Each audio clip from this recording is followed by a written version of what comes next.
Hey, it's Paris. You know, I love sparkly things, right? Like stars. Duh. And thanks to Hilton and AutoCamp, I just slept under them. Picture me, serving looks by the fire outside my luxurious Airstream, making s'mores with the kids, while a national park is our backdrop. The great outdoors meets Hilton hospitality. That's hot. Explore all the new ways to stay at Hilton.com. Hilton for the stay. You're tuned into Auto Intelligence, live from Auto Trader, where data, tools, and your preferences sync to make your car shopping smooth.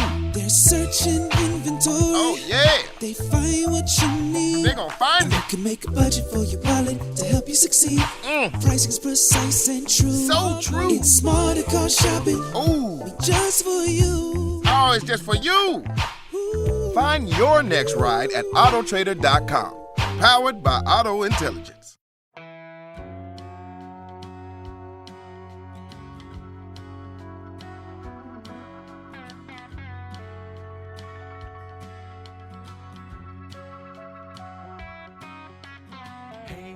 Hey, where you been?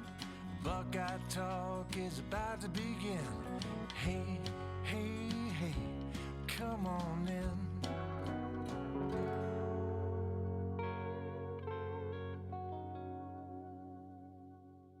Welcome back to Buckeye Talk. I'm Stephen Means, that's Stefan Krajisnik, and that is Andrew Gillis. We are live on YouTube. If you'd like to join us there at our YouTube channel, just type in Buckeye Talk on YouTube and you can find us. Ohio State beating Texas 14-7 to open up the season, number 1 versus number 3. I think we're all assuming that Ohio State will probably take over that number 1 spot next week. Penn State's playing Nevada, so they're playing the type of game where they should be winning the game. Here's how I want to do this, because typically when we just record this, we can do ad breaks. You can't really do ad breaks when you're live. At least we can't, because we don't have live ads yet. So here's what we're going to do. We're going to split this up into 3 different parts that we're going to do in the next 45 minutes to an hour. We're going to talk quarterback play. We're going to talk the offense as a whole, and we're going to talk about the defense as a whole and the job that Matt Patricia and Brian Hartline did as first-time coordinators at Ohio State. Let's start with Julian Sands. Stefan, 13 of 20, 126 yards and a touchdown. He also had 2 runs for 2 yards. I guess evaluate him based off the expectations for what you thought week 1, given the opponent, given the environment, given the atmosphere, given his experience, where you thought he would be and how close he was to meeting that expectation for week 1. I was overall pretty impressed with the way that Julian Sands performed in this game. Now, I know the box score might not tell a great story, and sure, there were highs and lows in the way Ohio State's offense played and specifically the way Julian Sands played. But I think from, listening to the way Ryan Day talked about the game afterward, it's pretty clear Ohio State had a certain approach that they wanted, especially as you kind of saw how this game was going along, right? Like you get into, late second quarter, early in the second half, it was pretty clear that this was going to be a low-scoring game, a game that was won on the defensive side of the ball. And the key is to not make mistakes, right? Like don't put your defense in a bad spot. And I think that's what Ohio State did a good job of. There was times, I remember us, like there was a possession, I'm trying to think if it was second quarter, maybe third quarter, maybe you guys remember, where Ohio State was kind of pinned up against their goal line and they maybe got a first down or 2 and they punted. And the 3 of us and Jimmy Watkins, our columnist, were kind of sitting there like, okay, that was actually not that bad, right? You got away from the goal line, you punted, and you were able to at least flip the field a bit. And it was just clear that that's how Ohio State wanted to approach this. And they played Julian in a way where it was like, as long as you don't make mistakes for us, we'll be fine. Mm-hmm. And that's what happened. And for Arch Manning, it was the opposite. He had a pick. Texas failed to convert on, I think, 3 or 4 fourth downs. Like that, where Ohio State wasn't turning the ball over, wasn't making the mistakes, Ohio State was clean. Ohio State was doing the right things. Texas was the team making the mistakes. So I when we graded Julian Sands in our videos on our YouTube page that you can see later, I gave him a B. I thought it was good, man. Like the throw to Carnell, I thought was a good throw. I know, the catch was so impressive. I think your natural reaction is, damn, Ohio State still got some pretty good receivers and I'm going to make some plays. But I still think Julian Sands put that ball in a good spot. I thought the throw to Brandon Ennis was put in a good spot and just an awesome play by a defender. There were some drops. Overall, I thought Julian Sands played pretty well and did what Ohio State just asked him to do. Like, that's what he needed to be. I was actually listening to the radio on the drive back from the game. I was from the stadium. I was listening to 97.1, and they were talking about Julian Sands being like a game manager. And I think that's often a bad connotation, but like, it's his first career start against the number one team in the country. Like, to some extent, he has to be a game manager because that's how Ryan Day talked about this game. Get through week one, just be 1-0, and then the season can kind of start, right? Because you can kind of view Grambling Ohio State bye week as like this 3-game preseason now, where we learn a lot about this team, we figure out who they are, and then it's full go when the Big Ten season starts. So I thought Julian Sain played well. I thought he did what Ohio State needed him to do. And I got distracted. Sorry, someone commented that they just realized I was blonde. Okay. Thank you, sir. welcome to the live Buckeye Talk, where people get to see our faces more often. Another comment we just got about Arvell Reese. So we'll get to Arvell Reese. We'll focus on Julian Sain right now. I thought he did what Ohio State needed him to do, and overall I'm impressed. And I'm really excited to see against Grambling in Ohio. What's going to happen is he's going to have good numbers against Grambling in Ohio. And the national reaction is going to be like, oh, he struggled against a good team, and now he's just stat padding against bad teams. Like, no, I'm actually kind of excited to see Julian Sain full go, not being asked to be a game manager. Like, now let's see him let it rip and see what that looks like. Because I think these next couple weeks are going to tell us a lot about Julian Sain, even in games where Ohio State's obviously going to be favored by a lot to win. What'd you think, Andrew? Week 1, Julian Sain, he didn't light the world on fire, but he also didn't burn his team down to the ground the way the other guy did, maybe. Yeah, that's an interesting connotation. I think we can probably get into Julian versus Arch next.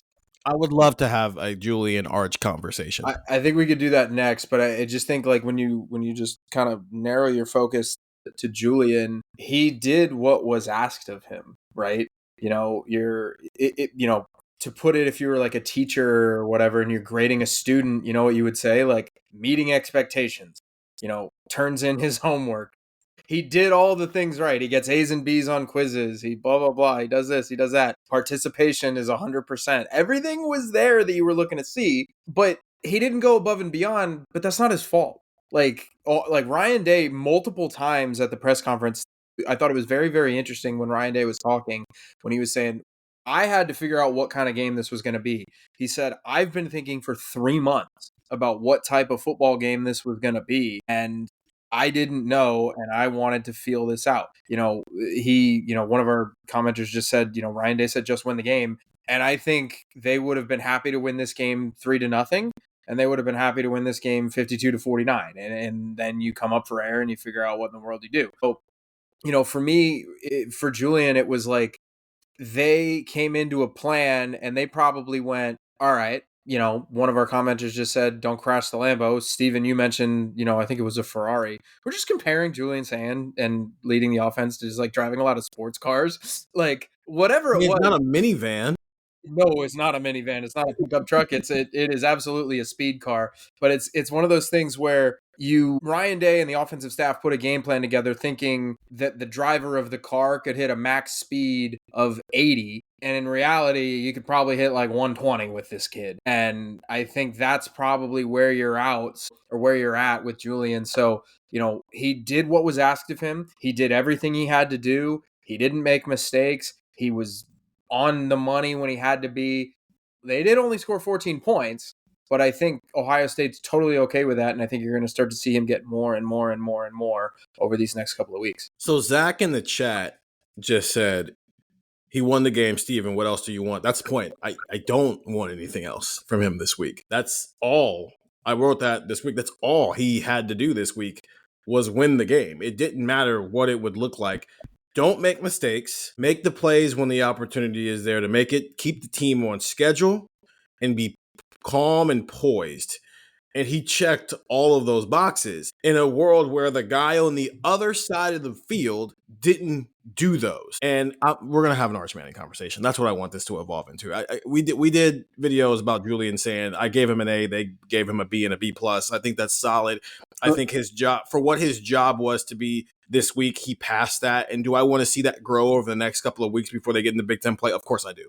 But it's the number one team in the country, and this dude played 27 snaps and threw 12 passes last year. There was no expectation from me that's like, hey, can you come be Justin Fields against Clemson or CJ against Georgia or Will in the CFP? That's not how this is supposed to go. It was supposed to go like this. It was supposed to look like Ohio State didn't ask its first-year starting quarterback to save them. the way they asked their first-year starting quarterback in 2021 to save them. And we'll get into that more when we talk about the rest of the offense as a whole, because I do think some of the stuff Ryan Day was saying after the game was very enlightening on why they approached it this way, but also what they learned about Julian Sand in this game. But Arch Manning on the other side, it's not like Can I say one more thing about? No, Can go I say ahead. one more thing about Julian? I just wanted Yes. to also say, because I wrote about this post game and I talked to the texters a bit about it, 614-350-3315, just about like we were part of that group too, and you know, a lot of Ohio State beat writers were that it was like every time Julian Sand was in front of a microphone, it was, how have you grown as a vocal leader? How have you been a leader? Because we saw how much that leadership trait mattered when Will Howard was here, right? Mhm. And how much Ryan Day wanted a quarterback this offseason in the competition to command the huddle and do this and do that and be the leader. And it's like, I think we were like all thinking, when is this rah-rah vocal side going to come out of Julian? And I think we kind of saw today that it doesn't have to. Like his demeanor is, you know, his high school coach, when I talked to him for a story, like talked to him as like ice in the veins, super calm, super even keel. Like that's what Julian is. So that's what he was today. Like think about some of the low moments for Ohio State's offense. Julian Sand walks out the field, it's like, all right, on to the next one. He threw that touchdown to Carnell. Everyone's jumping. They're like slapping each other on the helmet, all this and that. And Julian like high fives a few of his teammates and is just like walking back to the sideline and like daps up Ryan Day. And like, that's it. Like he's so even keel. Like you couldn't get in his head. And that's exactly what they needed today, because that's a first time starter against the number one team in the country. And if you were at the stadium or if you were watching at home, there was all the pageantry. I mean, the flyover was crazy. The Lee Corso, the stadium was rocking. The banner, like so much is going on. And you're about to play the number one team in the country. And this kid's out there like, yeah, I'm from California. Like, cool. I'm chill. Like, it's fine. I'm going to make some throws. I'm going to miss some throws. We're going to win this game and then we'll move on. It's like, he's not the rah-rah guy that Will Howard is. Like the clip after the scoop and score last year where Will Howard's like punching Jack Sawyer and going crazy. Like, that's just not going to be Julian. It doesn't mean that he can't be really successful and can't have the respect of his teammates. It's clear that they respect him. I've covered 3 Michigan games in Ohio Stadium, 2018, 2022, 2024. I've covered a ranked Indiana team. I covered the Notre Dame game in 2022, the Michigan State game in 2021, Oregon game in 2021. I think the only time I've heard the stadium more electric and louder than what it was today against Texas was probably the 2018 Michigan game, when Ryan Day was taking advantage of the fact that Don Brown only wanted to play man coverage. Okay, I don't know if there has been a more electric game. To the Will Howard point, I got to find it again in the chat. Zero Factor said this, and I do think this is a good point. And it's, I think, going to kind of validate Andrew's thoughts last year and how he would grade Will Howard. Last year, we had to accept that Will Howard was going to make a mistake every game. Julian was calm, even being blitzed by that great defense. He made good decisions, calm and smooth as fast. I think that's fair, because Will Howard did make the mistakes, which is ironic enough because he was 25 years old playing quarterback. He wasn't 25, but he's been around for 5 years, and Julian Sand's been around for 18 months. I think Will might have thrown a pick today, just given what the resume would have said. And so the fact that Julian, with 27 snaps under his belt, I don't know if I ever felt like he looked like a first-year starting quarterback in terms of his demeanor and how he conducted himself. Now, the way they used him, I think he looked like a first-year starting quarterback in terms of not putting the game on his shoulders, but also giving him the opportunity to make a play when the moment called for him to make a play. But I do think that's a promising thing, that Julian, the moment didn't look too big for him.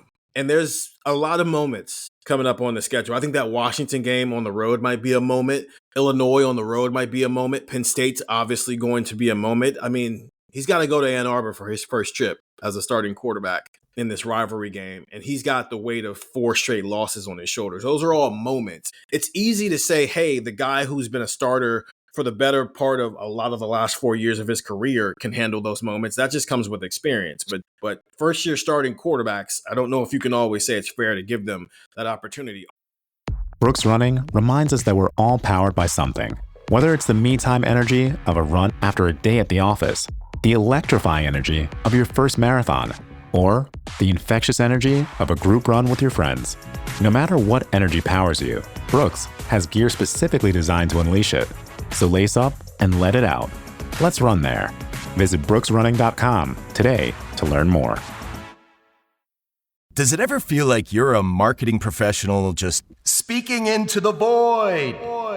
Well, with LinkedIn ads, you can know you're reaching the right decision makers. You can even target buyers by job title, industry, company, seniority, skills. Wait, did I say job title yet?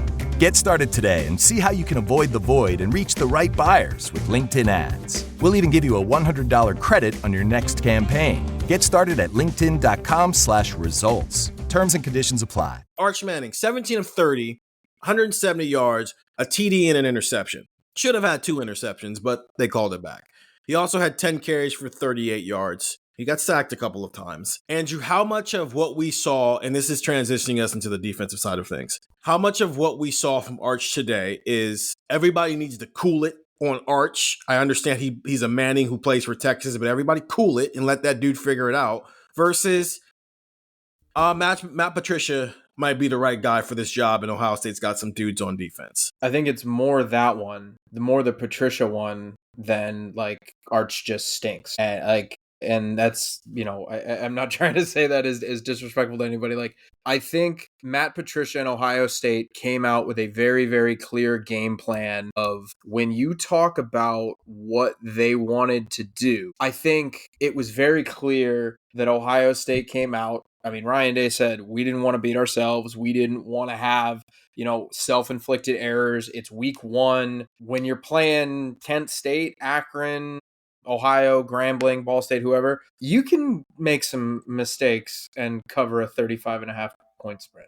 Like, you can figure it out. And, if you bet on the Buckeyes, you can still be happy. It'll be fine. Today, I think they kind of recognized, this is a 1 or 2 play game. And, one of the things that I thought was very, very interesting, and I wrote about this after the game, this was my instant kind of takeaway, was that Matt Patricia came from the NFL. And in the NFL, if you were an NFL football fan watching this, what have you heard about for years? 2 high safeties. Keep everything in front of you. Let your players make plays. Don't get beat. There's a reason why when you look at, the playoffs at the end of the year, the teams that make the playoffs in the NFL, the teams with the best quarterbacks, and a lot of times there's a wild card teams that are not really that good, but guess where they're at in the turnover differential? Very high. And that's the way Ohio State played today.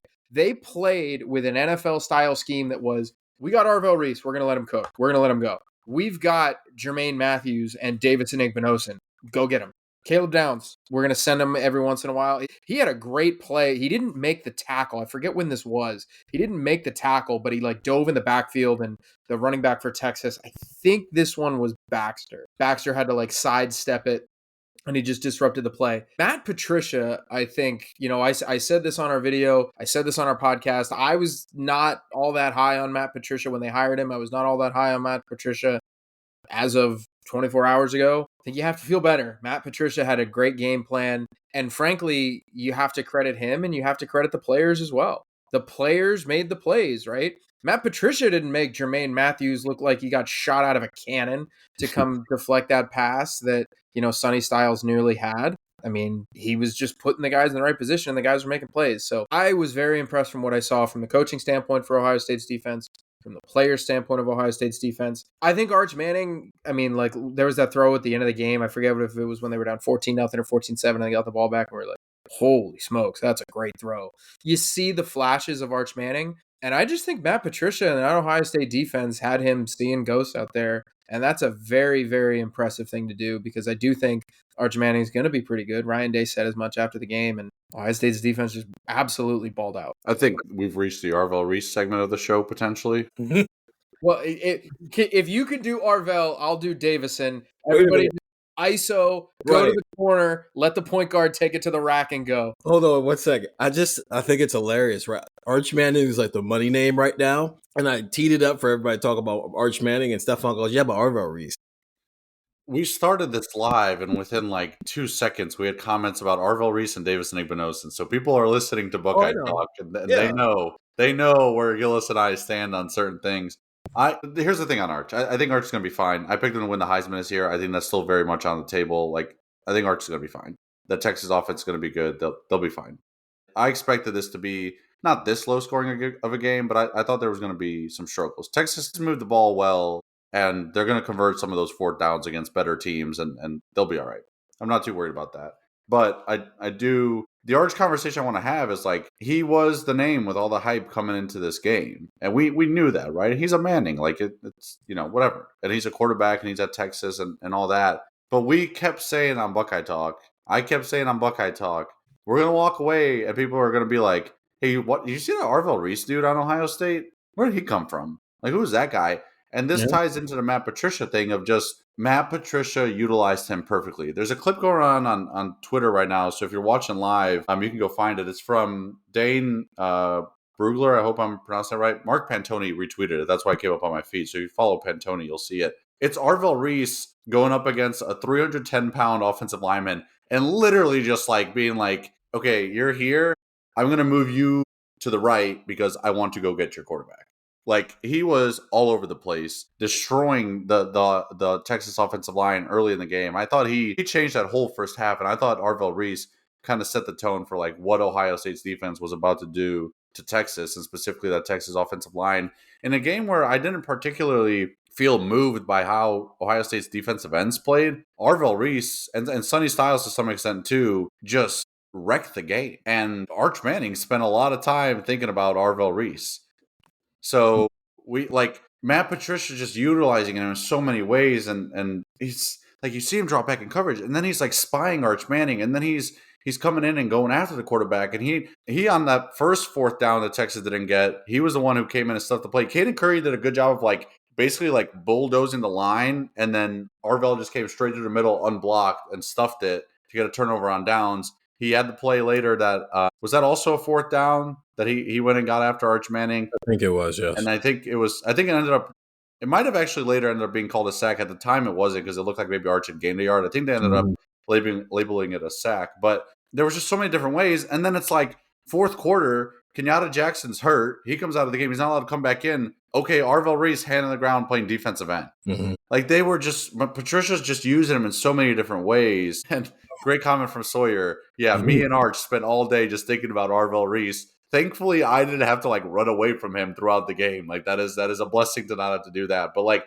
Arvell is probably just kind of a sample of Matt Patricia's doing a lot of things that irritated you as an Ohio State fan watching Jim Knowles. And Ohio State's defense was great with Jim Knowles. And Jim Knowles is a great defensive coordinator who I think is going to have success against Penn State or with Penn State this season. I think he's a great defensive coordinator.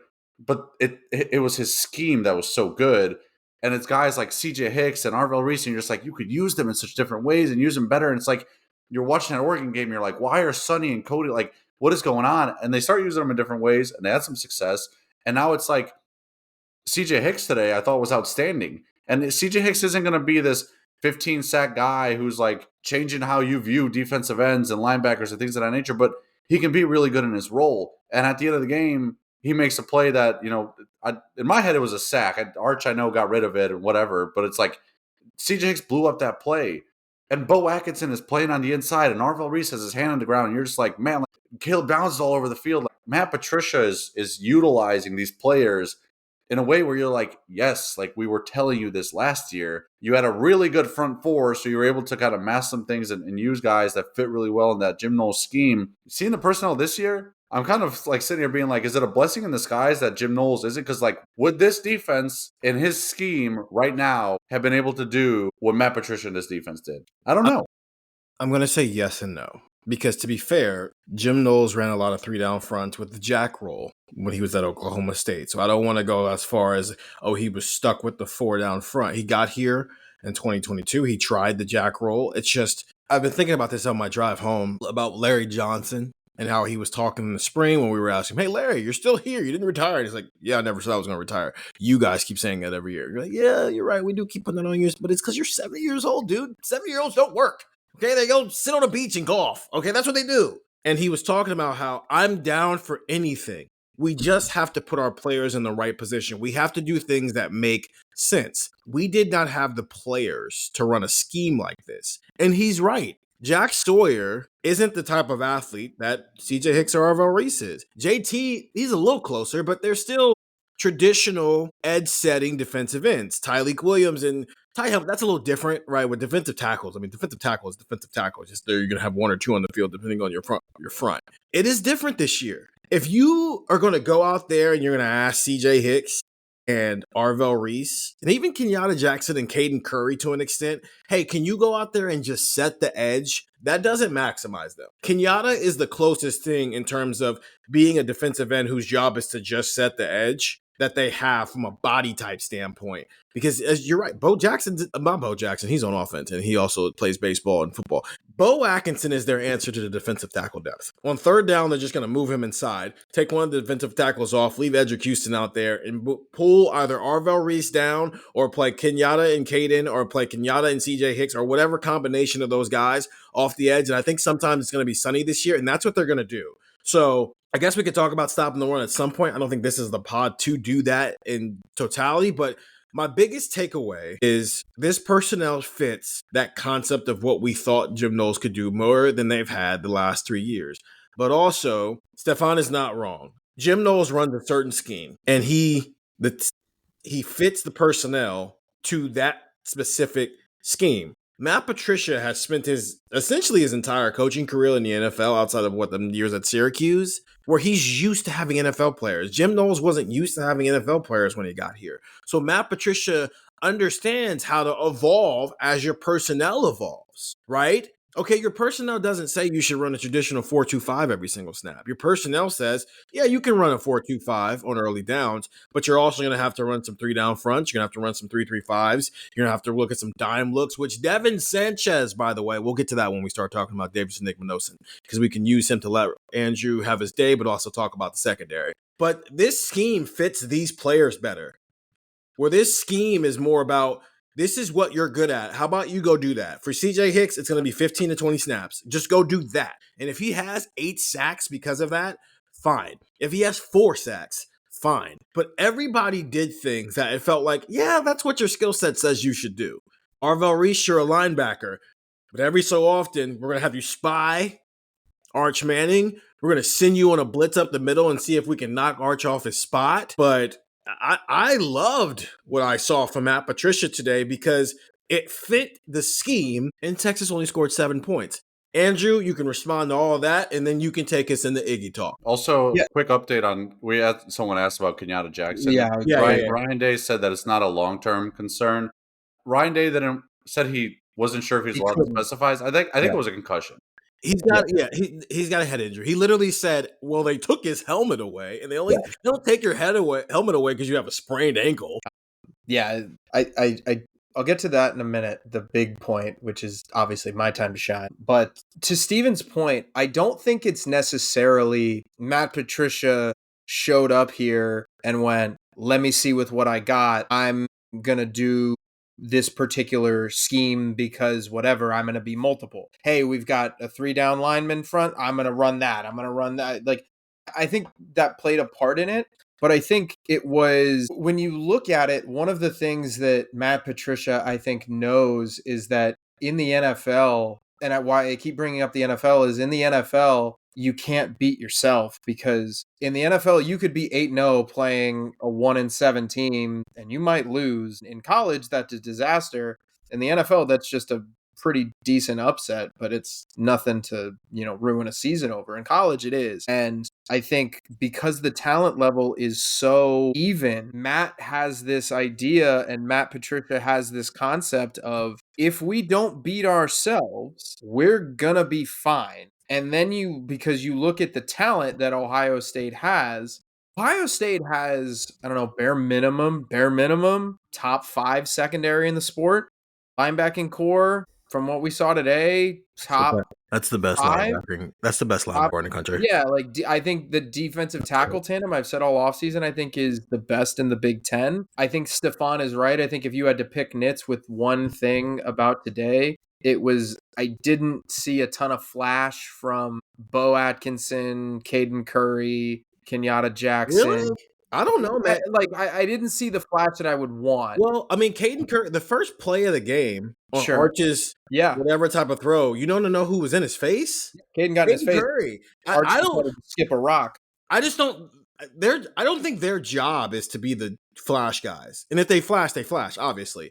But I think the linebackers are the stars of this team this year. I think they are where the negative plays are going to come from more often than not, on the edge and then as traditional linebackers. So if I'm viewing it through that lens, it's like, oh, did Caden Curry and Kenyatta Jackson flash? I don't know, but they did their jobs. Sure. Yeah, I think the one thing though that I would say is that you want one of those guys to develop into somebody who's, hey, we trust this guy against anybody in the country or most people in the country to win one-on-one. You know, I think Sawyer's right. Like, I think they did interrupt things maybe more than they impacted the stat sheet. You know, I think they definitely were just kind of in the airspace of Manning more than they were right up at his chin. So I think that's a fair point. But like, to the Davison point, like it just goes to the secondary. Like I tweeted this out actually while we were on the podcast. I said Ohio State's defensive stat sheet or whatever brought to you by Buckeye Talk, because the leading tackler of the game was Davison Igbinosun for Ohio State. He had 10 tackles and 1 pass defense. And the second leading tackler of the game was Arvell Reese, who had 9 tackles and 1 sack. You know, I do think that this was a very, very good performance from the guys that you needed to see it from. And frankly, Arvell and Davison were 2 of those guys for 2 very different reasons. Like Arvell was, we had talked about this idea of this like incredible Hulk looking person who was going to go play linebacker, but now we wanted him to play in a full-time role where we had seen flashes, and now he needed to step into a role, and he did that, and he was awesome. And Davison was, you know, we've seen upside. We've also seen a lot of downside. You know, we've also seen a lot of, you know, kind of negative, you know, we've also seen a lot of like negative stuff with Davison where it's every game. What do you have? They played 16 games last year, had 16 penalties. I don't know if he had, you know, won a game literally, but like looked the part of a high end elite corner. So did Jermaine Matthews. Like, there were players today that had various levels of questions to them, and Jermaine Matthews, it was fine. It was literally going into that. And one of our commenters said, "Are we going to talk about Jermaine Matthews?" Like, Jermaine Matthews was awesome. Like I said, he got shot out of a cannon earlier when he made that pass deflection that Sonny almost picked off. Like the dudes that you needed to see, Davison's in that mix. Arvell is in that mix. I thought Jermaine was in that mix. We knew Caleb was awesome. Like, no disrespect to Caleb. Caleb's greatness has just kind of become mundane in some ways, where we're like, how awesome is this guy? Like, you saw a lot of flashes from dudes that you either had questions about or needed to take that next step. Okay, I'm going to start with Jermaine Matthews because I think he made himself a lot of money today. A lot. He's been their best cover corner even last year, and this was just a matter of time before he was going to get to show it in a big way, significantly, consistently. But I don't think it was a good idea throwing on Jermaine Matthews today. And I'm wondering, back in 2019, Jeff Okudah's stats weren't insane. He only had 3 picks. And part of the reason why is because teams stopped throwing at him. And I am wondering if we get to a spot with Jermaine where teams stop throwing at him. He was in perfect position to get that interception. Jimmy Watkins, our rivalry reporter and columnist, we were talking about it as it happened. And we said, if Arch throws that with a level of anticipation and just throws a stronger throw, maybe it's not picked. Maybe it's a pass breakup, or at worst, it's a catch and then it's a tackle right there. But Jermaine is on that boy like glue, and all he has to do is literally turn his head, and it's an interception. And I feel like since I got on the beat, we've been having constant conversations about, will the corners turn their heads and look for the ball? Well, Seven just answered that question. Yes, because even on the touchdown he gave up, I think he turned and looked for the ball. He just lost his footing. And so it ends up being a touchdown. He's got another play where they called it back, so it wasn't an interception. But still, Jermaine makes a play on the ball that ends up in an interception, at least in that moment. Jermaine earned himself some money tonight. And then Devin Sanchez, Stefan, we had gotten to a point here, and it's not because of anything Devin Sanchez was doing wrong. It's just the magnitude of the game. How many true freshmen do you want to throw out there if you don't have to throw them out there? Well, Nate Roberts played a snap at fullback on offense on the touchdown run by C.J. Donaldson, which I think we'll get into that when we get to the offensive side of things. Devin Sanchez had a real role. They spent a lot of time and dime, and what they were doing is Davis and Igbinosun goes inside, Jermaine stays outside, Devin replaces Davis and Igbinosun as the boundary corner, and then your safeties stay how they are with Jalen McClain, Caleb Downs, and Lorenzo Styles, which I'm interested to see what the snap counts are going to be for McClain, Styles, and Hartford, and if they rotated those guys or just one guy just didn't play at all. But I don't blame Devin for giving up the deep ball he gave up. That's Arch just being a really good quarterback and putting it where literally only his receiver could go. But, I mean, Devin looked good, man. He looked pretty good. I thought Devin looked awesome, and I feel bad that like maybe the one play he's remembered for is like the best play of Arch had in the game because otherwise Devin was so good that you maybe didn't even notice he was on the field because that's how good he was playing. When Devin got on the field, I like looked over at Steven. I was like, Devin Sanchez was on the field for that play because it was like, what was it, like a 3rd and 11? I think Arch kind of had a check down and they ended up punting, or I think that's what the situation ended up being. And I was like, I think Devin's on the field, and you're like, no, that was Lorenzo. I was like, no. I see Lorenzo and I see Caleb and I see Davison and I see Jermaine. Guy I'm in like, a white T-shirt out there. I'm like, by the way, hilarious. Like what we've become is like we're looking at the field like while in the press box, and I'm like, no, like the guy at the top of your screen, and I'm like, okay. First of all, literally here, I'm not watching on TV, but I'm like, the guy at the top of your screen, that's number 6. That's number 6. And he's like, yeah, I think you're right. He's like, that's Devin Sanchez. I said, yeah, I think he changed his number from 4 to 6, right? And we're like, yeah. We're like, holy crap, Devin Sanchez is in the game. And he played a lot. Yeah, I'm very curious to see the snap counts. We got a comment too asking about Philip Daniels and Ethan Owenyawa. Very excited to see what the snap counts are there because I thought they both.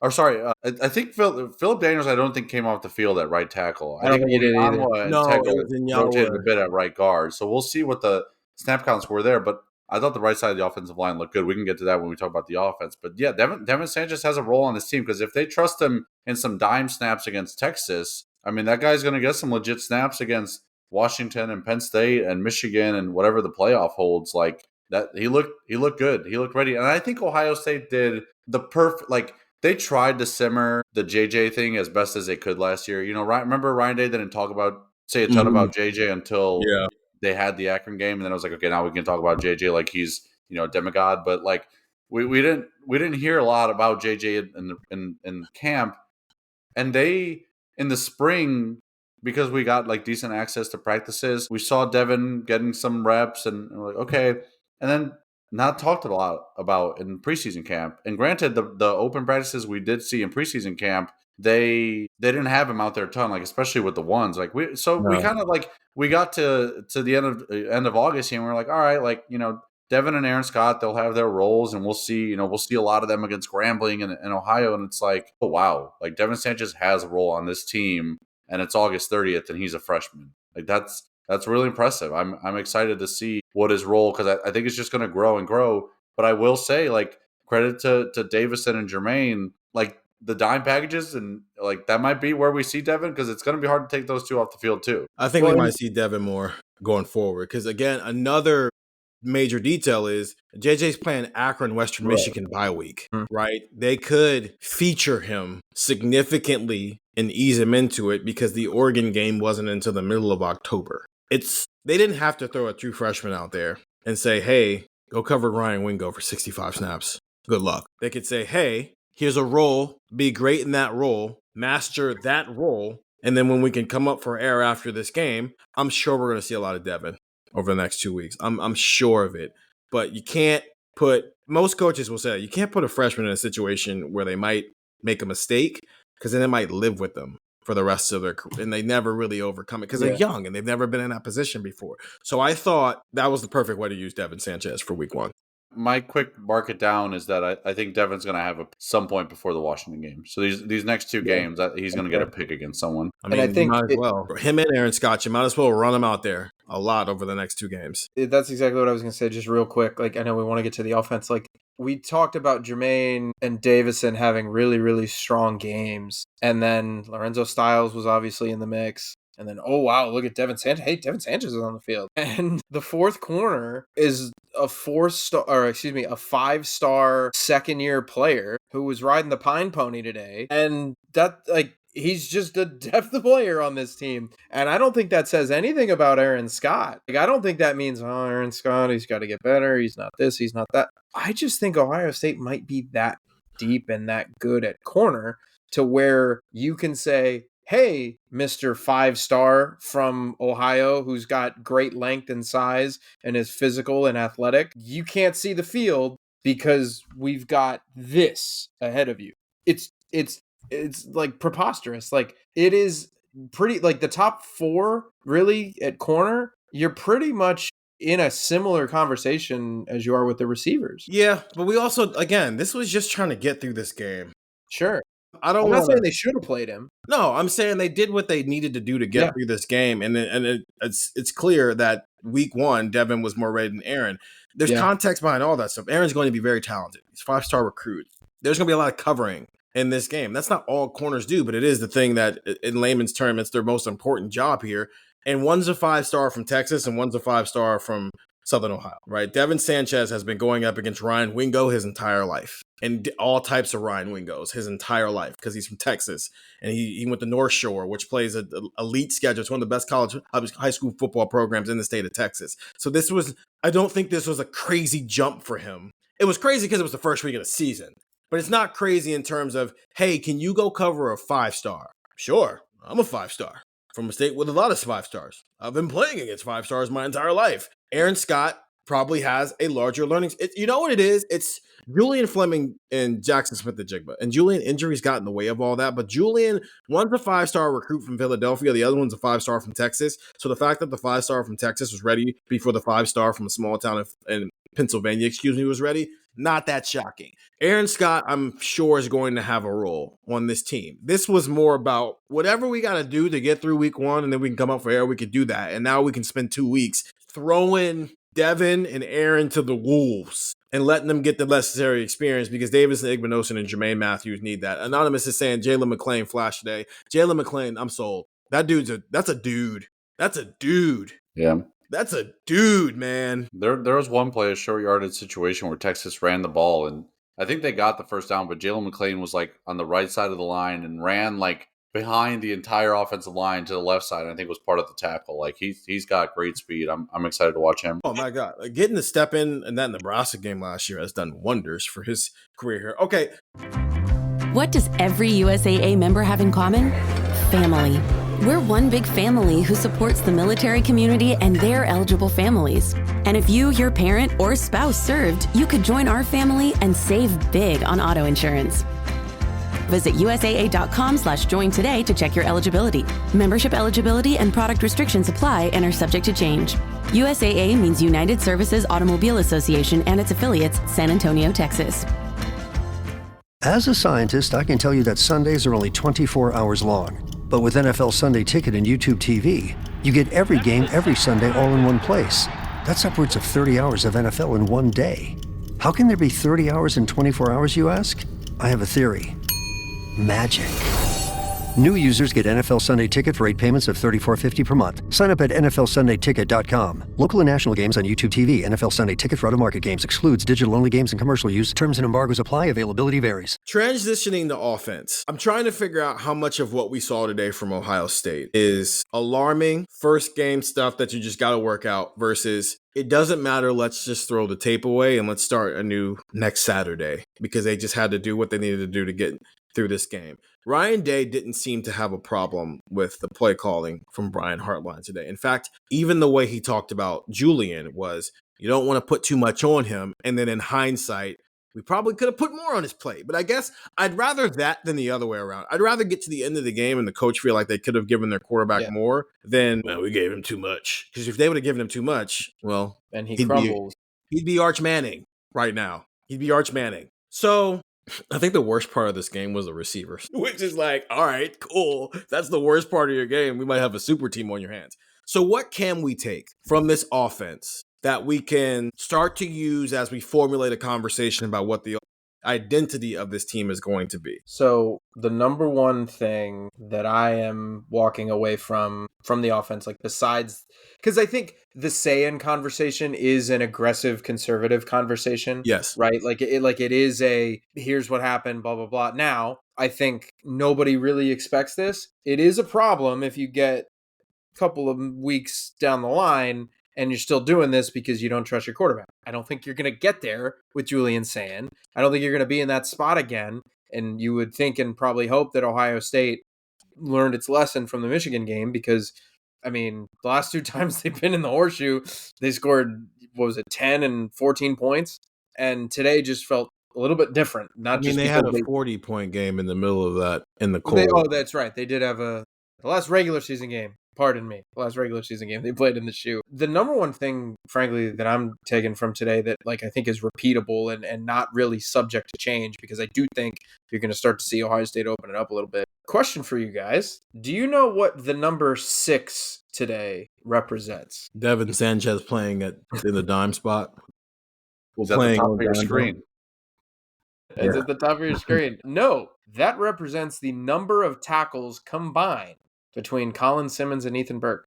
Do you know what the number? This one's a much easier question. Do you know what the number 0 represents today? Sonny Styles smacking a Texas. It's how many sacks in tackles for loss they had. Too sarcastic. Ohio State gave up 0 sacks. Ohio State, I know, right? was going up against Colin Simmons, who has an award that says he was the 2024 Freshman of the Year. A trophy's at the wrong address. I think some people would maybe don't say so. You don't have to do that. We watched what that man from South Florida. Should have checked the bag in Austin and had that trophy on his way up to hand it off to the guy who should have got it. Yeah, so, Colin Simmons, I think, by all measures, is a really good football player. And Colin Simmons, whether or not he deserved the Freshman of the Year award last year, still a good football player. Still somebody that a lot of people think is going to be a first-round pick one day. There's good football players, and then there's I'm the best player in college football. That's fine, but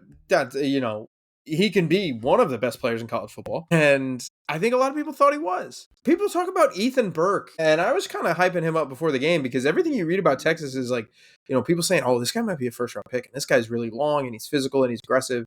And Ohio State started a left tackle who never thought he was going to play tackle at Ohio State, who rotated at guard last year, who we weren't sure was going to be a starter 6 months ago, and he was their left tackle.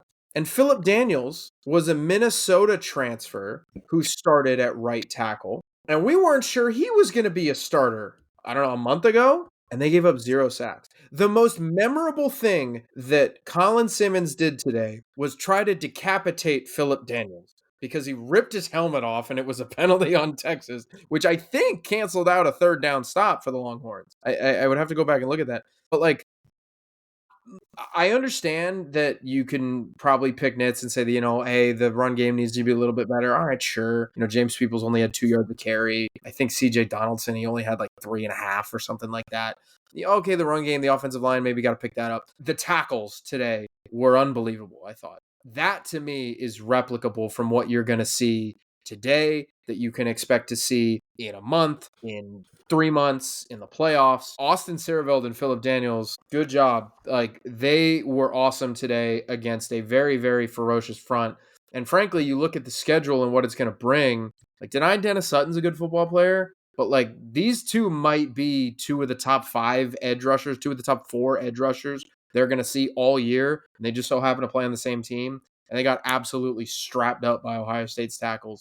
A+++ for Austin Searveld and Phillip Daniels in the pass blocking. So I think 2 things. Yeah, Austin, heck of a job. Yeah, really great. Yeah, heck of a job. A heck of a job by Phillip Daniels. Also, again, I was never worried about pass pro. The last time Ohio State's pass protection just got ransacked was 2021 when Aiden Hutchinson was out there. So in terms of the offensive line, the issue hasn't been pass pro. Ohio State quarterbacks don't get sacked. It's the run blocking, which takes time. I get that. That's a season-long journey for Ohio State right now. James Peoples didn't look great. I just don't think he sees the hole very well all the time. No, granted, I think Texas is a very good run defense, so you have to give them some credit as well. But I just don't think he was putting his foot in the ground and seeing the hole and running through it, which was something Travion had an issue with early on in his career, and that'll take time. Again, this is James Peoples' first time in that moment. This is not CJ Donaldson's first time in that moment. He's played in big games before, and so 19 carries for 67 yards the hard way and the touchdown. I think he's their number 1 back, and I think this is, Stefan, what the split is going to probably be. 2-1, and that's probably right. It puts James in a situation where once things get clicking, he's the explosive back of the 2, while CJ's the guy where if you got to give somebody the ball 20 times, it's going to be, which is what Travion and Quinshon were last year. They were just, I think, closer in experience and talent level, and I'm not sure that these 2 are there right now. They can get there. We didn't see Bo Jackson. I'm sure we'll see him over the next couple of weeks here, but I am operating in a world where CJ Donaldson's probably their number 1 back until further notice. And that's not a negative. It's just kind of what does this team need? And there's going to be some more games on the schedule where they need a dude who can carry it 15 to 20 times and just keep the offense on schedule. Yeah, I think we were definitely surprised when we saw CJ get the start at running back. I think we all kind of assumed it was going to be James. I think when we did our predictions for the starting 22, we all said James Peoples. I guess let this be a cautionary tale. We had said multiple times this offseason when we were looking at the Vegas betting lines for Heisman, and it was like JJ, Julian Sayin, and then it was like CJ Donaldson, like in next in terms of Ohio State players, and we were like, what, like, why is CJ Donaldson got better odds than James Peoples? Like Vegas is like whoever's setting these lines, like what are you talking about? But Vegas is always right. Vegas knew that CJ Donaldson would be the starting running back for Ohio State. So if you ever think Vegas is wrong, no. I mean, Vegas is never wrong. I mean, to be fair, what was that, Friday night when Texas started being the favorite in this game? Texas is always where the money is. Yeah. I think that's a better way to put it. I still think that people from Texas flew into Ohio and were able to use DraftKings, so they started betting on their team. I think that's exactly what happened. It's like, wait, we can bet in this state? Let's like, go. Money on Texas. It's like, yeah, well, there's a lot of people who just flew from Dallas, Houston, and Austin to Columbus, Ohio. So maybe there's some movement there in the lines. They just left a red state and joined a swing state. Of course, they can bet now. I have a question about guard. And I can't wait to rewatch this game and just rewatch all the snaps when they were running the ball and Ethan Inyawa was in the game versus all the snaps and they were running the ball with Tegra Shapola in the game. And Stefan, you were on it talking about the rotation's probably going to be with Tegra on the inside because instead of playing him 67 snaps, what if you played him 33? What would happen? I was asking people on the beat the entire pregame, hey, how many snaps is he going to play? If Phillip Daniels is starting for sure, which we knew before Pete Thamel even reported that was probably going to happen. Ryan did hinted at stuff for week. How many snaps does Ethan Inyawa play? Is it more like he's the tackle eligible guy, or is this legitimately a rotation? They rotated. So again, Andrew, you continue to be wrong about rotating on the offensive line. It continues to work for this team. I have a hot take. Ethan Inyawa will be this team starting right guard by the time they play Washington. Oh, wow, that's quick. I thought you were going to say by the playoff. I thought about saying Penn State, but I think he'll start against Washington. I think he will take all of the snaps by the Penn State game. That worked today. I thought some of their stronger runs came when he was in there at right guard. And it's nothing against Taylor. It's more about, it's like the Aaron Scott, Devin Sanchez conversation. It's not about the one guy ahead of him is playing bad. It's that the guy who isn't the starter right now is playing well. And you got to go with who is playing well. And I think by the end of this season, or even midway, by the time they start Big Ten play, their best offensive line unit is going to be Austin Saravel, Luke Montgomery, who him and Carson Hinsman had a double team in this game that worked out so well that the defensive tackle lost his shoe and they drove him back like 4 yards. Ethan Inyawa, Phillip Daniels. I could see it. I wish PFF had the snap numbers up yet. They don't have it yet. Yeah, hurry up, PFF. So I'm sure on Monday's podcast we'll talk a bit about that, Steven. I thought even Ethan Onyala looked great. I thought he looked fantastic. And like I'm with you. I could definitely see that happening. But like that rotation with Tegra, man, it won you a national title and it worked in game 1 against Texas. So if it ain't broke, don't fix it. I don't like how we can't really nitpick things like that because it should be a nitpick. Andrew should be right about that, but he's not because, of course. I mean, look, if we get to a point like there's a chance that we watch the game back and we get through like Grambling in Ohio and we're like, man, Anyan was just better than Shabola. And Anyan was just somebody that when you pair him with Phillip Daniels, that might be.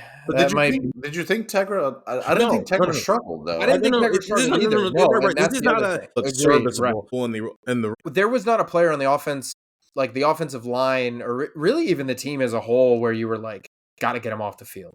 Like gotta get him out, gotta get rid of him, gotta demote him. Like there really wasn't any of that. Everything's a place. Well, the only place that wasn't a strength today for Ohio State until the final punt was punting. The special we got to come on. This can't keep being an issue every year. At some point, it would be nice to see Ohio State come into the season with special teams automatic because Texas special teams was on it. And we're talking about the offense and how conservative they were being. And some of that was because they have a young quarterback who they're not trying to put in a bad place. And then they finally did. But some of that was also because they started some drives. They started one drive on like the 1 yard line because of a goal line stand. They had another drive that started on an 8 yard line, another drive that started on a 4 yard line. They called a timeout and put themselves in a position to be aggressive in a 2-minute drill well, at that point, it was like a 47-second drill, but still, they were going to be aggressive. And then Texas let off a really good punt, and it's like, okay, it's the 4-yard line. You can't do anything there. So they kneeled it out. Ohio State didn't have a lot of favorable field position, but because some of the punting wasn't consistent today, Texas actually had some real good field position, and Ohio State's defense was just good enough for it to not matter. Yeah, the punting. I kind of hope we see a little McClarty against Grambling and Ohio. Maybe. Yeah. Well, actually, that would assume that they're going to punt a good amount against Grambling, Ohio. So maybe that was a bad example. I guess that's punting is maybe one position where you What don't if they see do it? What if they do it anyway? Just punt anyway, just for the sake of working on it. purposely. Yeah, I don't know. Then that punt at the end of the game was pretty good. I think one more thing. I guess I want to say just kind of big picture about this game. The huge representation from the NFL. I counted 22 teams credentialed, or at least like assigned seats in the press box. You know, the Bengals had, or the Browns had ownership and general manager there. I saw the Bears had their GM there. Like there was a good representation by the NFL, obviously. And I think like your initial reaction is, you know, people there to watch Arch. It's beyond that, right? There's 22 teams. Yeah. You know, some of them are going to have to decide if they want JJ, if they want Colin Simmons, stuff like that. But it's like you could argue that like 3 players who really didn't make any noise in this game were Colin Simmons, Jeremiah Smith, and Arch Manning. And it's not like those GMs didn't watch the game just because the guys that they were there for didn't play well. So like for a guy like Davison or a guy like Jermaine, it's like you might have just gotten on some dudes' radars. For a guy like Arvell Reese, like you might have gotten on some dudes' radars. Austin Saraville, like that was a huge opportunity for a lot of these guys on that stage against that team. You're going to catch some eyes from NFL scouts and things of that nature. It's pretty cool. It's pretty cool when the non-stars step up in situations and like I don't know down the road. What if there's a GM or a scout where this game by Jermaine just doesn't leave his head and like. This could be a game that changes Jermaine Matthews' life. Like I think that's a pretty cool like underlying storyline in all this. I think it was funny, like you said, you looked at that and it was like I had a buddy text me and he was like, "What the hell are the other 10 teams doing? Why aren't they there?"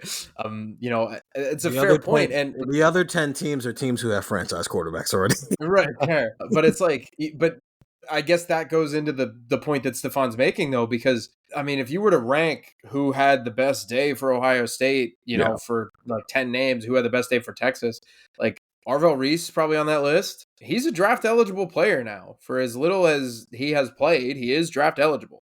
Jermaine Matthews is draft eligible now. And Carnell Tate, you know, he's not the number 1 receiver on their team. He's a draft eligible 3rd-year player, and he's probably a first-round pick. You know, the offensive line we've said looked good. Saraville, I believe, is draft eligible now. Like all these guys we're like talking about as NFL draft prospects. Where is Jeremiah going to go? Could he be the first non-quarterback since blank? Could he be the first receiver since blank? You know, Caleb, where could he go? And Ohio State had a lot of dudes that they basically had like a little bit of inverse Denzel Burke from Oregon, where it was like we looked at Denzel and that's not a great game for Denzel. He might have lost a lot of money here. There were a lot of dudes who may have made themselves some coin today. My internet started being spotty when you talked about Arvell Reese not coming back for another year, so I don't entertain those prospects. I think you just blacked out and passed out for a minute, and you just started to get a little woozy. You just heard Arvell Reese and you just drifted off to sleep.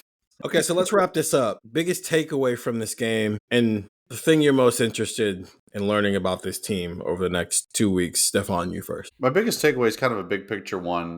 Like we've talked so much about Ohio State and this, you know, kind of this, the Athletic was labeled them as recession proof and they just don't have the lows that even programs like Alabama and Texas and Georgia and whoever have had the last 50 years, Michigan have had the last 50 years. And Jimmy, our columnist and I were talking about this on our walk back to the car with you too, Stephen, of just like Ryan Days stepped in and say what you will about the born on third base and all that stuff. And it's like, he's got Ohio State in a spot where it's like, dude, they just beat top 5 Indiana, lost to Michigan. That is the one thing that he's still got to get figured out. Mm-hmm. And then went on a playoff run where they beat top 10 Tennessee, number 1 Oregon. Ryan Days 2-0 against number 1 teams, and both games have been in like the last 8 months. Number 1 Oregon, top 5 Texas team, and a top 5 Notre Dame team, or top 10 Notre Dame team, whatever they were. And then came back and beat the number 1 team in the country. And it's like he has this program in such a healthy place right now in a time where there's so much change and so many coaches are trying to figure things out. And like, and even Ohio State, like when NIL first started getting rolled out, Steven, like you were here, we talked about it a lot. Ohio State was kind of behind the 8 ball and like playing some catch up, but now they're like, now when we talk about revenue sharing, it's like, are they going to be behind the 8 ball? It's unclear how rules are going to be enforced and all this and that. It's like, you put all it aside, it's like, these teams are so talented that he's got here. Yep. And he just lost 14 draft picks and 16 players overall that had chances of making an NFL roster this offseason. And Josh Fryer ended up making the 53-man roster for the Cardinals. He wasn't drafted. You know, Seth McLaughlin, if it not for an injury, I think he probably would have been drafted. So, like, we're talking about 16 dudes here who have real NFL hopes are gone. And we're 1 week into the season. We're like, oh, yeah, they're going to be really good. And they're going to be right in the mix to win a national title again this year. And it's just like, it's just at this point where you look at the games against Grambling and Ohio coming up. I don't say this lightly because I think it's true. If Ohio State were to ever lose a game to a team like a Grambling or Ohio, it would be the biggest upset in college football history at this point. Where Ryan Day has the program right now, it would be the biggest upset ever. And that's, I know that sounds like a low bar, like, okay, yeah, they're favored by a lot to beat Grambling State or Ohio. But it's like, it's just at that point where like, this is a machine that Ryan Day has going. And today I think was a reminder of that, of like all these questions in the offseason. It's like, here's number 1 Texas, 14-7 win. We played a certain way because this game happened to be in week 1. So we had to play this way to win. Okay, now we can get back to being ourselves and like start rolling. Like that's they changed like the way they called the game because it's what dictated. And they're like, all right, because this game is week 1, we have a young quarterback, we just have to do it like that. And we're gonna win while we do it. Like it's just crazy to think about it. So it's like a big picture takeaway of like the program is in a very healthy spot. It's in a very healthy spot. What I want to see is I want to see Julian saying rip it. Like I want to see these next 2 games. Steven, you had set the number like you want to see 70 passes over the next 2 weeks. Like yeah. Like run up the score. Like what like it's not about like Ohio State's not going to run up the score to like disrespect its opponent. It's that you have a lot of new that you're still trying to learn exactly how it fits certain places. These are your preseason games now. You get 2 preseason games and a bye week to get everything figured out, or as much figured out as you can, and start Big Ten play. Because that's going to be a tough game at Washington. Yeah. I guess that's technically week 5, their 4th game of the season. Like, I want to see Julian now, like, really command what is the Ryan Day offense, right? Like, I want to see the Ryan Day offense now in full effect with Julian saying. I think we saw a version of Ohio State's offense that needed to be that way to beat Texas week 1 with how that game ended up going today. But now I want to see how Julian Sand fits in this grand scheme of Ryan Day's offense and Brian Hartline's offense. And I think letting it rip the next couple of weeks is going to be huge. Gillis? Yeah, I think what I want to see is I want to see how this defense continues to evolve and grow. I'm curious what Patricia kind of has cooked up because I think you could convince me that anytime you play a big time opponent, this is it.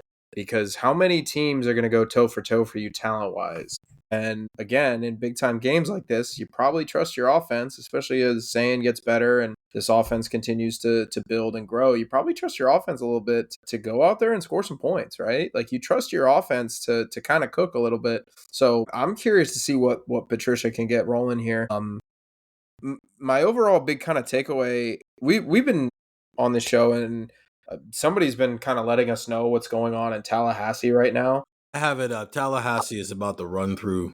I have it up on my phone, and I have been glancing down every once in a while. You know, as we record this, Florida State is running out the clock on Bama, so Bama's going to lose. And Good loss. That's a good loss. Okay, right, yeah, tough loss. Conversation. Ryan Williams got hurt when they were down by Ryan. Best 0-1 resume in college football. That's Ryan not Williams Texas, got hurt when Texas has the best 0-1 resume in college football. But no, well, maybe. Brian Williams went down when it was 14, when they were down by 14 points. So obviously, you know, you have to weigh that into their loss. That was too sarcastic. But I wonder with this Ohio State team if we get to the same kind of idea that we had last year of like maybe this is just the best team in college football and it's up to them not to beat themselves. Because we talk about the Oregon game and they lost 32-31. And look, Oregon was a dang good football team. I don't want to take anything away from them. I know they got housed in the Rose Bowl, but Oregon was really good. They did win the Big Ten. They did beat everybody else on their schedule. They were good. And then they just shot themselves in the foot against Michigan in every which way possible. And then I think it was like midway through the first or second quarter. I think it was probably the second quarter at the Rose Bowl when we were all in Pasadena. We just had this like air of inevitability when we were talking about Ohio State. We were like, they're going to win the national championship, right? Like it reached that point, and it was kind of like, oh, they've become self-actualized. And that was kind of the point of Ohio State, really. Like they figured out who they were and they figured out what they needed to do. And they just finally started playing like everybody knew they could. And I wonder if we're going to get there. Now, is that a crazy takeaway? 6 hours into the season, 7 hours into the week one? Probably, maybe. But Bama just went down on the road to Florida State, to what somebody just said, a team that went 2-10 last year. Even if Florida State is a lot better this year and last year was just a mess for them, like that's not great. And then like Bama goes down, you just beat Texas in a game where I think Ohio State very clearly kind of put a restrictor plate on their offense in terms of the speed. Like there's going to be more games. Clemson plays LSU right after this when we're done recording. Notre Dame plays Miami tomorrow. Oregon didn't play anybody today. Penn State doesn't play anybody for a month. There's going to be other big games, but they just knocked off probably a top 4, top 5 team in college football, I would say, Texas is. And I just wonder if we're going to get to that point where we go, you know what, they are the best team in college football. And if we see Ohio State play it to its full potential every game that they play, a repeat might feel inevitable at some point. See, but I think the Florida State thing plays into Ohio State even more. Part of the reason why Florida State fell off a cliff last year is because they lost 10 players to the NFL draft from a team who would have been in the college football playoff had their quarterback not gotten hurt late in the season that year. That's a good excuse to fall off a cliff, right? Oh, wait, no. Ohio State lost 14 players to the NFL draft, and they just came out and beat the number 1 team in the country to start off their season. So maybe it's not that good of an excuse. I think my big takeaway is these two things. For starters, I think officially the Ohio State 2025 season can start. I think these are the last 7 games. Number 5, Indiana, the rivalry game. Number 7, Tennessee. Number 1, Oregon. Number 4, Texas. Number 3, Notre Dame. Number 1, Texas. And they went 6-1 with the one loss being to, of course, the only team on that list who's not in the top 10, but is also their rival. So they still got to fix that issue, but they can't fix that right now. I also think it's funny that Julian Sand is the first quarterback to make his debut against a number 1 team to win that game since Jim Harbaugh did it at Michigan. You just can't escape these guys, man. You just can't escape them. But I think you can close that book. I think there were a lot of things, a lot of pageantry things that allowed you to close that book, whether it's the Lee Corso, the way they handled that. The banner went up today. A lot of those guys were in the building today to watch this game. And then you spent 9 months just trying to get through this game, and you got through this game, and now you can come up for air and actually start working towards trying to repeat. And so I just want to see what the real Ohio State is, because I don't think Saturday was the real Ohio State. I think this was we have to play the number 1 team in the country, so we just got to do whatever it takes to win this game, Ohio State. I think there are going to be a lot of things we see from the defense over the next 3 months. Devin Sanchez, Aaron Scott, Malik Hartford, Peyton Pierce, Will Smith, Tywan Malone, Jarquez Carter, right? CJ, a lot of these guys, there's a lot of packages out there for Matt Patricia to build around this defense. And I just think he went with the ones that he thought would lead to success against Texas, and it did. So it's fine. I think Ohio State's offense just did what it needed to do to win while not putting their quarterbacks in harm's way, but also giving the opportunity for him to put the game away when the opportunity came, which is where that 40-yard touchdown pass to Carnell Tate comes into the equation there. But he didn't throw a lot of passes downfield outside of that. So yeah, this is it. This 9-month window we've been living in of high anxiety, high pressure football since Indiana came to Columbus the week before the Michigan game, it's over now. And now, as Ryan Day likes to say, we just got to get through this and then we can come up for air after that. We can all take our breath and spend 2 weeks getting back to what we all love to do, whether you're a fan of Ohio State or you cover it like we do, and that's taking a 40-point loss and finding a way to overreact about it, baby. 614-350-3315 at the 2-week free trial, $3.99 after that. I'm telling you, great time to sign up for the text. Great time to sign up for the text. 2 games. We're going to be getting a lot of insight, and we text a lot. Also, as we're wrapping up this pod, Alabama just lost to Florida State on the road, 31-17. I can't wait to watch ESPN on Monday. I cannot wait to watch ESPN on Monday because I wrote this about a week and a half ago. The Big Ten and the SEC play each other 3 times this year. It was supposed to be 4, but the Georgia UCLA game got canceled. It's Ohio State, Texas this week. It's Oklahoma, Michigan next week. And then in a few weeks, the game is Alabama and Wisconsin. Alabama doesn't scare me anymore. So, hey, Luke. Hey, Luke Fickle. Did you watch Wisconsin's opener? That's not what we're talking about right now. Hey, Luke Fickle. Can you make some magic happen? Because if Bryce Underwood goes into Oklahoma next week and wins that game, oh, buddy, oh, buddy, oh, buddy, oh, buddy, oh, pal, we're going to be having a different conversation about strength of schedule. The Big Ten might get more playoff teams in again this year, just like they did last year. I can't wait, baby. Monday is going to be fun. Stefan and I are going to rewatch this game a million times over and try to break it down the best we can and try to see what we can take that we can apply to the games that are coming up in the future, what we can't apply, and just kind of break it down piece by piece, because this is still an important game and we still want to give it the justice it is. We just thought it was important to go an hour and 15 minutes today and go live. Thank you to everybody who stuck with us for the live. We're going to try to do these a little bit more often, especially in post-game situations, because apparently Ohio State's only allowed to play at noon. If they ever play a game not at noon, we'll probably do a pre-game live more than a post-game live, unless they play a big game at noon. But we're just trying stuff out. Hopefully you guys enjoyed it if you watched live. If you didn't, it'll be in your podcast feeds. I mean, you know that because you're listening to this right now. But either way, hit the text 614-350-3315 at the 2-week. And if you're watching on live, I think you can click this link down here and it'll take you into a way that you can sign up for the text if you're not. We're new to this, man. I don't know. Listen, we're all doing this on the fly. I'm Julius saying, they're trying to not have me make too many plays in week 1, okay? We're just trying to get the win. Hopefully we got the win. Thank you for sticking with us. Ohio State 14-7 over Texas to be the number 1 team in the country to start the season 1-0. That streak of starting seasons 1-0 dates back to 1999. That's the last time they lost their season opener. That was to Miami. Every year since the turn of the millennium, they have been winning their first game. That continues this year. They're 1-0. I expect for them to be number 1 in the preseason, and not the preseason, but the AP poll rankings when those come back on Tuesday, I think, Stefan, because it's Labor Day weekend. That's right. Yeah, because UNC and TCU play on Monday. Okay, cool. So, yeah, happy Labor Day. Enjoy your day off. The team you root for is 1-0 with a win over the SEC, who was the number 1 team in the country. Can't wait to see what happens next week. For Stefan, Krajisnik, and Andrew Gillis, I'm Stephen Means, and that was Buckeye Talk.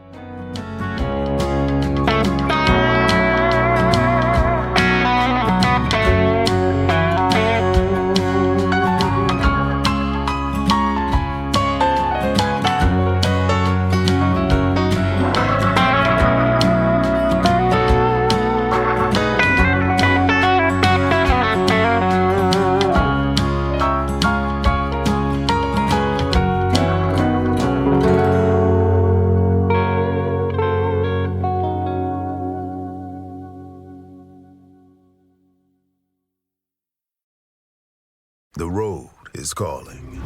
Embrace the thrill of the drive with the fully electric Audi Q6 e-tron. Featuring effortless power and advanced Audi tech, the next chapter of Audi is here.